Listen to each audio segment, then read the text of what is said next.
France 24's Doug Herbert is in southern Germany covering the summit for us. He joins us now live. Doug, leaders of the G7 really went into the summit saying that it would be all about solidarity with Ukraine. We heard it right there from the German chancellor, but easier said than done.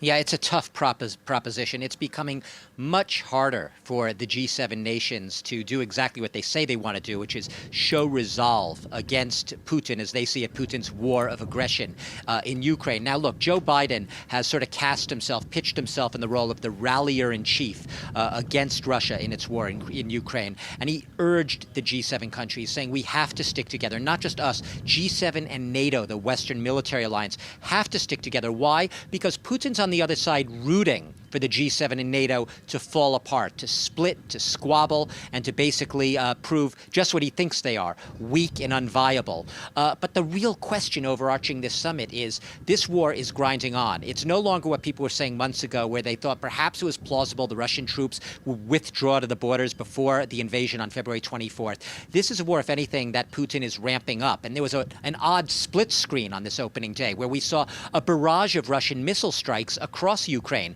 And on Saturday, we even heard talk of nuclear-capable missiles being sent by Russia to Ukraine's northern neighbor and Russia's ally, Belarus. So far from dying down, far from going quietly into the night, this war is ramping up. It's intensifying, the fighting raging as intensely as ever in the East. The G7 knows this. It's becoming aware of it. The question is, what can they do? Well, on the financial front, it's true. They did talk about banning Russian gold imports, which would be a big hit to Russia's revenues. They're talking about price caps on oil, but they're going to have to stick to this over the long term. And who has the staying power, Putin or the G7 alliance? Putin is betting he has more legs than the G7. Doug, might be hard to believe, but these G7 leaders did talk about other issues. They've agreed on an ambitious project to try to rival China's Belt and Road Initiative, $600 billion for global infrastructure programs in developing countries. Why this pledge? Well, it's simple. You don't have to be a rocket scientist. Basically, China has been perhaps the top issue on his agenda.